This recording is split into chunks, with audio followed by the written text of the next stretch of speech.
Cambridge സർവകലാശാലയിൽ ഗവേഷണത്തിനായി തിരഞ്ഞെടുക്കപ്പെട്ടതോടെ രാജ്യാന്തര തലത്തിൽ അംഗീകാരം ലഭിക്കുന്ന ശാസ്ത്രജ്ഞയാകാൻ ഒരുങ്ങുകയാണ് കോഴിക്കോട് വടകരയിലെ വിദ്യാർത്ഥിനി നിഖിത ഹരി. 50 ലക്ഷം രൂപയുടെ സ്കോളർഷിപ്പോടെയാണ് നിഖിതയ്ക്ക് കേംബ്രിഡ്ജിൽ പ്രവേശനം ലഭിച്ചിരിക്കുന്നത്. മംഗലാപുരം യാഥാർത്ഥ്യമായി തീർന്ന ഒരു സ്വപ്നമാണ് വടകര പഴങ്കാവിലെ നിഖിതയ്ക്ക് ബ്രിട്ടനിലെ കേംബ്രിഡ്ജ് സർവകലാശാലയിൽ ഗവേഷക വിദ്യാർത്ഥിയാകാനുള്ള അവസരം. ഇന്ത്യയിൽ നിന്ന് 50,000-ഓളം വിദ്യാർത്ഥികളാണ് ഇത്തവണ കേംബ്രിഡ്ജിൽ പഠിക്കാൻ അപേക്ഷിച്ചത്. ഇതിൽ നിഖിത ഉൾപ്പെടെ 20 പേരെ മാത്രമാണ് ഇന്റർവ്യൂവിന് വിളിച്ചത്.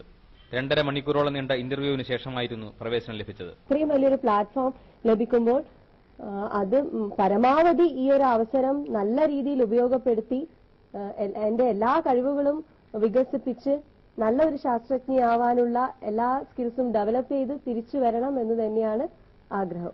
എന്നാൽ കേംബ്രിഡ്ജ് പ്രവേശനം നിഖിത ഹരിക്ക് നേട്ടങ്ങളുടെ അടുത്ത ചവിട്ടുപടി മാത്രമാണ്. പഠനത്തിനൊപ്പം നൃത്തത്തിലും പ്രസംഗത്തിലുമൊക്കെ തിളങ്ങി നിൽക്കുന്ന നിഖിതയുടെ ബാല്യം മുതൽക്കുള്ള ലക്ഷ്യമാണ് ലോകോത്തര ശാസ്ത്രജ്ഞരിൽ ഒരാളായിത്തീരുക എന്നത്. സ്കൂൾ വിദ്യാഭ്യാസം മുതൽ മനസ്സിലുള്ള സ്വപ്നത്തിലേക്ക് നടന്നെടുക്കാൻ ശരിയായ ദിശയിലായിരുന്നു നിഖിതയുടെ തയ്യാറെടുപ്പുകൾ. സ്കൂൾ വിദ്യാഭ്യാസം പൂർത്തിയാക്കിയ ശേഷം കൊച്ചിൻ സർവകലാശാലയിൽ ചേർന്നു. ബിടെക് ഇലക്ട്രോണിക്സ് ആൻഡ് ഇൻസ്ട്രുമെന്റേഷൻ പൂർത്തിയാക്കിയത് 2ാം റാങ്കോടെ. തുടർന്ന് ചെന്നൈ SRM സർവകലാശാലയിൽ നിന്ന് MTech 1ാം റാങ്കോടെ പൂർത്തിയാക്കി. പിന്നീടാണ് ഗവേഷണത്തിനായി മികവിന്റെ കേന്ദ്രങ്ങൾ തേടിയത്.